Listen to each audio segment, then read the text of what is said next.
somos integrantes de la iniciativa Unidos, que entre otras cosas convocamos a las movilizaciones de la Marea Rosa. Me acompañan aquí algunos de mis compañeros. Está Beatriz Pajés de Sí por México, César Hernández de UNE México, Fernando Belanzarán del Frente Cívico Nacional, Amado Avendaño del Frente Cívico Nacional, Gabriela Sterling de Poder Ciudadano, César Damián de Sí por México y Stanislav Tomislav. Es que sí, es complicado eso, ¿no? Tomislav Lendo de Poder Ciudadano. Tomislav Lendo, perdóname, es que sí me gusta. Nosotros solicitamos una audiencia con el Consejo General del INE la semana pasada, muy atentamente nos recibieron el día de hoy. Pudimos hablar con 7 de los 11 consejeros, que por aquí tenían los nombres, además de la consejera presidenta Guadalupe Tadei. Nos atendieron los consejeros Arturo Castillo, Martín Faz, Jaime Rivera, Claudia Zavala, Carla Humphrey y Yuki Espadas, muy abiertos y muy dispuestos a escucharnos. Nosotros lo que les manifestamos son las preocupaciones que tenemos desde las organizaciones de la sociedad civil por este asunto de la sobrerepresentación y especialmente cómo pueden explicar desde el Consejo General del INE esta disparidad que se pretende y que se ha anunciado desde la propia Secretaría de Gobernación completamente de manera ilegal, de asignación de las diputaciones de representación proporcional. Nuestra preocupación básica es que el voto de los ciudadanos está sobrerepresentado hacia una fuerza política que además pretende modificar la Constitución y en términos prácticos pues desaparecer algunas de las instituciones y organismos autónomos que hoy por hoy rigen la vida democrática de este país. La verdad, algunas de las respuestas que nos dieron ante estas preocupaciones, sobre todo a la presión que han ejercido la Secretaría de Gobernación, es que literalmente les tiene sin cuidado las presiones que han tenido muchas y de muchos lados, y que su oficio y su trabajo es apegarse a la Constitución y al acuerdo del 7 de diciembre del 2023, en donde se sentaron las bases para la asignación de estas diputaciones de representación proporcional. A nosotros, sinceramente, sí nos preocupa mucho que esto pueda derivar en un régimen que sin tener los votos por parte de la ciudadanía termine destruyendo las instituciones de la democracia, incluida esta desde luego, y que en lo sucesivo todo el poder se concentre no solo en una fuerza política, sino en una sola persona. Si mis compañeros quieren agregar algo más. Sí, gracias. Bueno, primero agradecemos mucho a la presidenta Guadalupe Tadei y a los consejeros que nos recibieron. Hubo apertura, hubo discusión. ¿Qué nos preocupa a nosotros? Pues bueno, que se ha ignorado el 46% de los ciudadanos para modificar la Constitución. Ese no puede ser, ese obviamente no es el espíritu de la Constitución, eso no digo, es más, yo diría, es difamar a la Constitución que se permita. Les doy un ejemplo. Por el oficialismo votó el 54% de los ciudadanos. Por la oposición, el 42% de los ciudadanos. Y hay un 4% ahí que además pues, son los anulados, etcétera, pero también que no votaron por el oficialismo. Pues bueno, esa diferencia del 12%, según las proyecciones de la Cámara de la Secretaría de Gobernación, se convertiría en 48%. De 12% de diferencia a 48%, es decir, se multiplicaría por 4. Y el Congreso mexicano no expresaría de ninguna manera la pluralidad de México.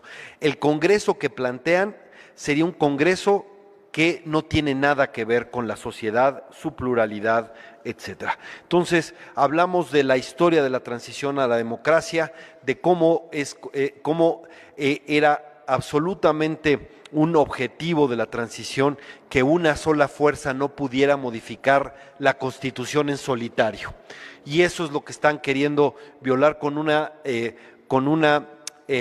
interpretación literal o letrista, que por cierto no es consistente, porque en el mismo artículo 54 constitucional dice que solo los partidos que registren 200 diputados pueden acceder a la representación proporcional. Partidos, dice. Entonces, si eso fuera el caso, si es una interpretación literal, solo MC podría tener representación proporcional, porque los demás se registraron por coaliciones, evidentemente. En la representación, ningún partido llegó a 200. Ahí no puede haber una representación, una interpretación literal, porque sería absurdo. En cambio, para la representación proporcional, quieren sobrerepresentar a una fuerza por triplicado, por los partidos por separado, y ahí sí coalición y partidos serían distintos. Bueno, en fin, la verdad es que nos escucharon los argumentos y nosotros pedimos que la interpretación obviamente sea sistémica, sea teleológica, sea garantista, como fue pues la transición a la democracia, y que no permitan que quienes representan al 54% cambien de régimen unilateralmente, ignorando al otro 46% que también pues, son mexicanos y que su voto también debe de valer. Gracias. La verdad es que agradecimos que nos hayan recibido hoy en estas instalaciones, y nosotros hemos estado trabajando con un solo propósito: de evitar que haya una distorsión de esta pluralidad a partir de un abuso de las normas. Si la sociedad es plural y esa pluralidad se expresó en las urnas pasadas, no queremos que se distorsione o sea manipulado con alguna argucia legal. Se supone que en una democracia todos los votos valen lo mismo. Por eso, si existe una sobrerepresentación de la mayoría y una subrerepresentación de la minoría en el Congreso, lo que en efecto presenciaríamos es que los votos de quienes apoyaron a la fuerza política mayoritaria estarían teniendo más valor que los votos de quienes apoyaron a las fuerzas políticas minoritarias. Esto contradice pues prácticamente el principio democrático fundamental, que es un ciudadano, un voto, y por eso hoy estamos aquí.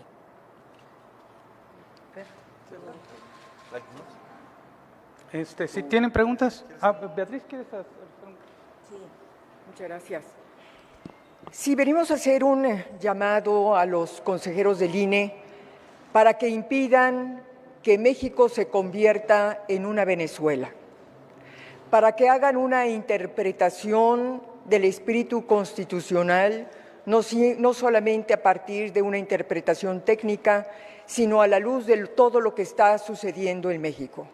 Sabemos que existe el riesgo de que México se convierta en una autocracia. Todas las señales nos están diciendo que el partido en el poder busca llevar a México a un país sin división de poderes, sin un poder judicial, sin órganos autónomos e incluso sin un INE. De la sobrerepresentación ilegal que el INE y el Tribunal Electoral pueda llegar a darle al partido en el poder, depende el futuro de la democracia en el país. Depende de que México se convierta en una especie de dictadura donde no haya controles constitucionales, no haya libertad de expresión, no haya libertad política. Queremos que los consejeros y los magistrados del tribunal lean todo lo que está sucediendo en el país desde hace 5 años y medio, para que a partir de ello y, por supuesto, a partir de una interpretación integral de la Constitución, tomen una decisión en la distribución del poder. A los consejeros que muy amablemente nos escucharon y nos abrieron las puertas, venimos a pedirles: no permitan que desde el poder se mate la democracia. Y en eso estamos los consejeros, en eso estamos las distintas organizaciones ciudadanas. Muchas gracias. Muchas gracias. Miren, en Unidos, organización que integra varias organizaciones y que convocamos a la Marea Rosa, nos ha unido siempre la defensa de la democracia, Por eso en noviembre de 2022 salimos a las calles, inundamos las calles y las pintamos de rosa para defender al INE, a esta institución que es la que nos ha dejado y nos ha garantizado el derecho de elegir a nuestros representantes, de vivir en democracia. Y vivir en democracia es llegar a acuerdos aún en las diferencias, es enriquecernos con esas diferencias. Y eso se tiene que ver reflejado en el Congreso. Esa pluralidad de la que nos sentimos orgullosos en nuestro país se tiene que ver reflejado en el Congreso. Con esa convicción de defender la democracia, rechazamos la desaparición del INE en 2022 y fue esa marcha, el INE no se toca. Salimos después cuando insistieron desde el oficialismo con el Plan B y ayudamos y fortalecimos a la Corte también desde la ciudadanía, los ciudadanos haciendo política. Y ahora estamos insistiendo en la defensa de la democracia, a lo que nos une a todas y a todos, los valores democráticos, porque es injusto que una fuerza política quiera dominar y quiera lo que no recibió con votos, obtenerlo con un fraude a la Constitución, dejar a una minoría del 46%, convertirla en 25%, dejarlo y dejar a la oposición, a los que piensan distinto, sin un medio de defensa ante actos inconstitucionales. Por eso estamos hoy y celebramos y agradecimos el diálogo con las y los consejeros que estamos convencidos tomarán una decisión en las siguientes semanas sin presiones. Y también les hicimos saber nuestra preocupación de las presiones que vienen del Ejecutivo, en particular de la Secretaría de Gobernación, porque fuera de sus atribuciones, usurpando funciones de la autoridad electoral, sale a dar la posible integración de un Congreso diciendo que eso debe ser por encima de la autoridad electoral. Confiamos en que el Consejo General, este instituto, hará valer sus atribuciones, los consejeros, las consejeras tomarán una decisión siempre de acuerdo a la Constitución y de acuerdo también a los principios que rigen nuestra democracia. Estaremos atentos no solamente a lo que ocurrirá en el INE en las siguientes semanas, sino también en el Tribunal Electoral. Estas siguientes semanas de agosto nos tendrán ocupados como ciudadanía, como organizaciones, en la defensa de la democracia, en particular evitando esta sobrerepresentación que es un fraude a la Constitución. Muchas gracias. Ahora sí, si hay alguna pregunta, adelante.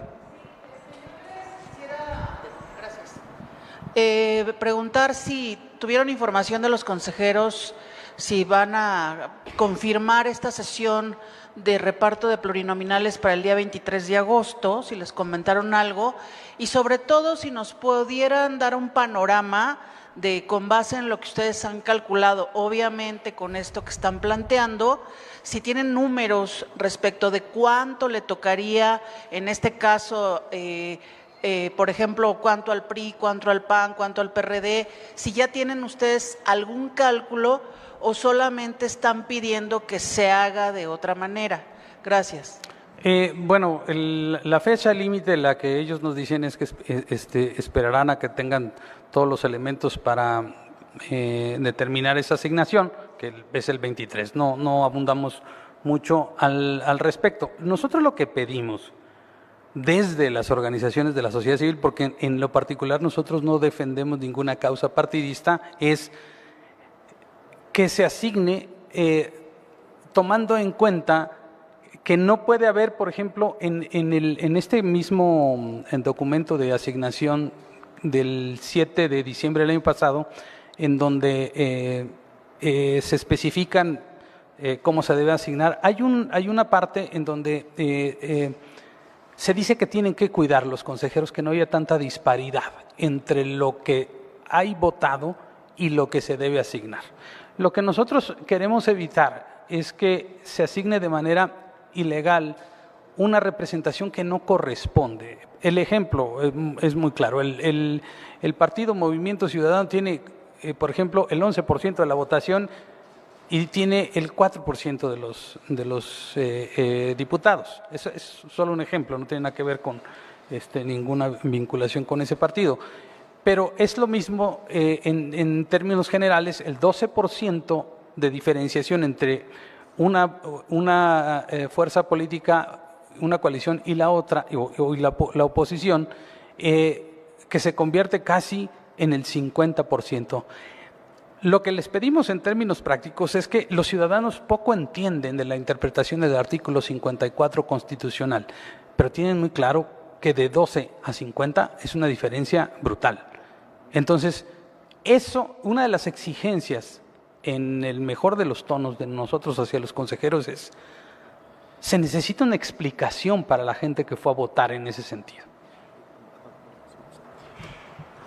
Muy breve. Hay dos límites a la sobrerepresentación. Uno dice 8% no puede sobrerepresentarse, sería el máximo de distorsión. Y hay otro que dice que ninguna fuerza puede tener más de 300 diputados, que se viene de lejos y es para garantizar que ninguna fuerza pueda cambiar por sí sola la Constitución. De tal manera que si el oficialismo tuvo 54% de los votos, su máximo que podría tener es el 60%, para que tuviera 300 diputados en conjunto. Si ellos tienen 300 diputados en conjunto, tendrían una sobrerepresentación solamente del 6%. Es 54 punto cacho, sería 5 punto y cacho de sobrerepresentación. Y la oposición, que tuvo 42%, la oposición, los partidos opositores, votaron, 46% votó por una opción distinta. Pero la oposición, como tal, los partidos de oposición tuvieron el 42%. Si se le da al oficialismo 300 diputados, y eso sería el tope, tendrían ellos una sobrerepresentación del 5%, ¿no? Un poco, casi 6%, y por lo tanto sería menor del 8%. Y la oposición tendría de 42% al 40%, sería 60-40, y aunque hay esa sobrerepresentación, sí reflejaría lo que fue la pluralidad del país, 60-40. Es decir, ese sería, en la opinión, sería el máximo que pudieran tener, 300 diputados con una sobrerepresentación de 6%, un poco menos porque es un poco más de 54. Y la oposición pasaría de 42 a 40 y sí reflejaría la pluralidad del país y por lo tanto además se respetaría el espíritu constitucional de que viene desde las primeras reformas de la transición, por lo menos después de 88, para que ninguna fuerza pueda por sí sola modificar la Constitución en solitario. Eso me parece que sería una interpretación correcta de la Constitución, apegada a los dos límites, que es el 8% máximo y máximo por fuerza política de 300 diputados. Hola. Hola. Preguntarles, ellos les afirmaron si se podía modificar su documento que aprobaron en diciembre, o bueno, siempre han dicho que no pueden corregir sus propios acuerdos, pero sí aplicar algún lineamiento adicional para resolver esta problemática, o qué les plantearon, cómo van a resolver este tema. Si va a haber un mecanismo en concreto o cada consejero lo va a decidir de acuerdo a su voluntad. Eso por una parte. Y la otra es, pues junto con esto de la sobrerepresentación en la Cámara, también ha surgido esta queja en el Senado de la asignación de plurinominales. Movimiento Ciudadano decía que entonces, si se quiere que se aplique la literalidad, o bueno, que en la sobrerepresentación se aplique por coalición y no la literalidad de la ley, que sería por partido, hagan lo mismo en el Senado. Es decir, que esta exigencia también se dé en el Senado, donde ellos dicen que ahí en el Senado sí se está aplicando a conveniencia por coalición y entonces les están robando 4 senadurías de primera minoría. Ahí perdería, digamos, la alianza opositora. El tema es cuándo sí y cuándo no se tiene que aplicar la literalidad de la ley y cuándo se tiene que hacer una interpretación, porque pareciera que para unos es mejor que se aplique literal y para otros que se haga una interpretación. Gracias. Bueno, en el primer caso, lo que nos manifestaron es que están tomando en cuenta no solo las opiniones que venimos nosotros a darles aquí, los elementos legales que tienen a la mano, sino también lo que se dice en la opinión pública.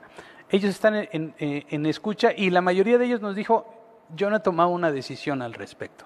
Eso sí nos lo dejaron claro, que están tomando en cuenta todo lo que tienen a su alrededor y que con sus equipos de trabajo están trabajando en eso.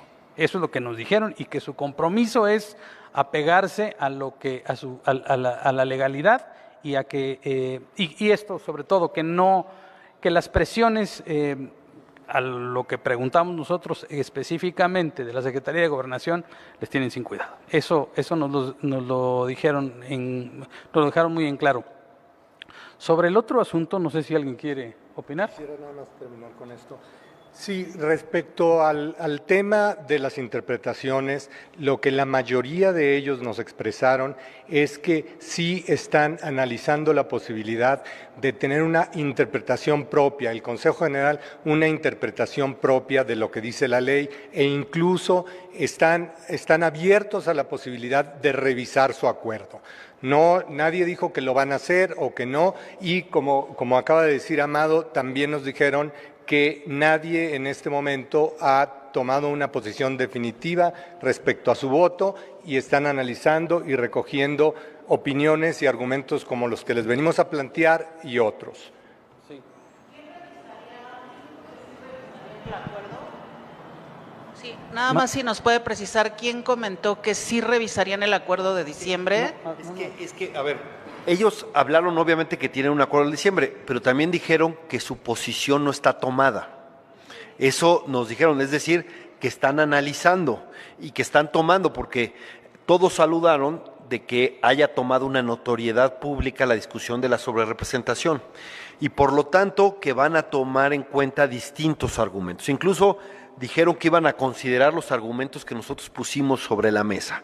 Entonces, lo que yo quiero decir es que lo que ellos dicen es, el INE no tiene una decisión tomada, aunque por supuesto dijeron que tienen este precedente del acuerdo tomado en diciembre. También lo mencionaron, pero en concreto dijeron que están analizando y muchos dijeron, todavía no he tomado yo mi decisión, ¿no? Algunos de ellos. Entonces, nosotros no queremos decir quién en particular dijeron, porque miren, fue una reunión de confianza. De hecho, dejamos nuestros celulares afuera, ¿no? Y en esta lógica de tener una relación de confianza y de agradecer esa franqueza con la que dijimos, pues es mejor no decir quién dijo qué. Pero lo que sí es que te puedo decir es que muchos dijeron ahí que no habían tomado su decisión, que están valorando los argumentos que están y sí es correcto decir que muchos también dijeron, tenemos este precedente del acuerdo que tomamos en diciembre, antes incluso de que se constituyeran las coaliciones. Pero yo diría, el debate está abierto y ellos estarán asumiendo y creo que encontramos apertura a los argumentos que nosotros pusimos sobre la mesa. De hecho, nos abrieron la puerta a Unidos a tener algunas mesas de trabajo en los siguientes días. Aquí en el micro.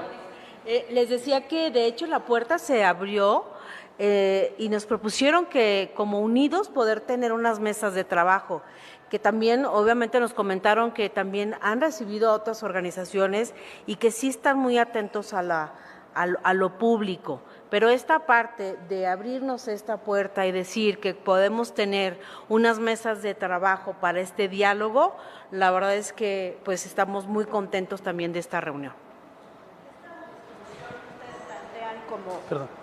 Esta distribución que ustedes plantean como pues un ideal de la pluralidad del 60-40, ¿se refieren a la distribución de pluris o al total? Al total de, o sea, Sí, claro. Sí. De los 500. Sí, al total. Que se respete el límite de 300 diputados. Y ellos, la verdad, es que aunque son una sola. Sí, claro, esa es la correcta interpretación de la Constitución. ¿Alguien más? Hola, concretamente, si me pudieran compartir en qué consistirían las mesas de trabajo, eso por un lado, y por el otro, ahorita que estaba mencionando Movimiento Ciudadano, no sé si han tenido diálogo con alguien del partido para, pues a pesar de que son dos frentes diferentes, pues dialogar sobre la sobrerepresentación. Sí, nosotros venimos aquí, o sea, la alianza electoral que tuvimos al apoyar nosotros a una candidata a partir de esta última etapa, no implica que nosotros sigamos aliados con los partidos. Nosotros venimos a hablar a nombre de nuestras organizaciones, ni tampoco hemos tenido vínculo hasta este momento con ningún partido político. Después del 2 de junio no hemos tenido ningún tipo de reunión con ningún partido. Nuestra posición es exclusivamente a nombre de las organizaciones. Lo que dije de Movimiento Ciudadano únicamente es un ejemplo, porque creo que es el que más desproporción tiene, pero no tenemos ninguna conexión. Lo que vamos a buscar en los sucesivos, si esto progresa, es desde nuestra posición de exigencia ciudadana, al menos en el Senado de la República y eventualmente en la Cámara de Diputados también, si lográramos un equilibrio mucho más justo, es la exigencia a la oposición de que se mantenga firme en la defensa de la democracia y de las instituciones y no deje pasar ninguna reforma regresiva para este país, obviamente en materia constitucional, porque en las que no son constitucionales bastan con la mayoría simple. Esa es la única, y les estamos haciendo un llamado a que se sumen todos a esta defensa en contra de la sobrerepresentación. El próximo domingo 11 de agosto vamos a hacer una manifestación aquí, frente al INE, convocada por las organizaciones de Unidos, y estamos realizando foros los miércoles. También tendremos la próxima semana 3 foros para informarle a la ciudadanía de este tema tan complejo que implica la sobrerepresentación.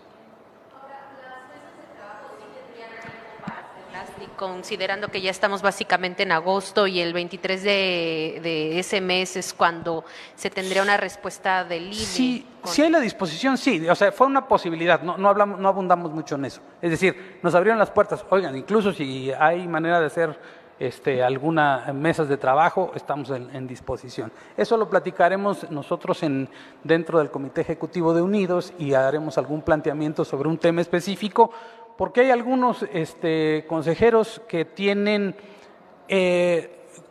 mucha disposición a explicar con detalle las diferencias que nosotros encontramos en algunos casos. Por ejemplo, esto de que se interpretan por un lado literal la Constitución y por otro no, es decir, cosas que muchas veces la propia ciudadanía no alcanza a entender en una sola sesión de 1 hora. Es un poquito más complejo y también la función de nosotros es tratar de transmitir estos mensajes a las organizaciones y a la ciudadanía que simpatiza con esta causa. Esa es nuestra función aquí y lo que queremos es entender lo mejor posible para poder transmitirlo.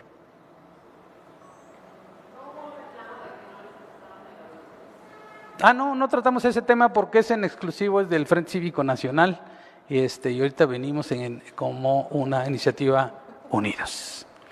Sí. Pero qué bueno que lo mencionas, qué bueno que lo mencionas, porque el evento efectivamente iba a ser en el auditorio, el que teníamos programado, ya nos lo permitieron y luego nos lo dieron y luego nos lo quitaron, pero se va a hacer el día de mañana a las 11 de la mañana en el foro, se llama Alicia Santillana. Alicia, les doy todo el dato porque entonces de cualquier manera va a haber foro. Van a estar José Woldenberg y Mario Amparo Casar, tal como iba a ser aquí.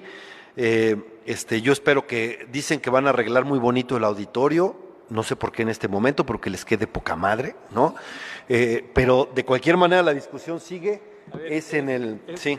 Es la Casa de la Cultura Alicia Santillana de Guajardo, que está en Avenida Niños Héroes 53, Josefa Ortiz Domínguez, en la Alcaldía Benito Juárez, muy cerca del Metro Villa de Cortés.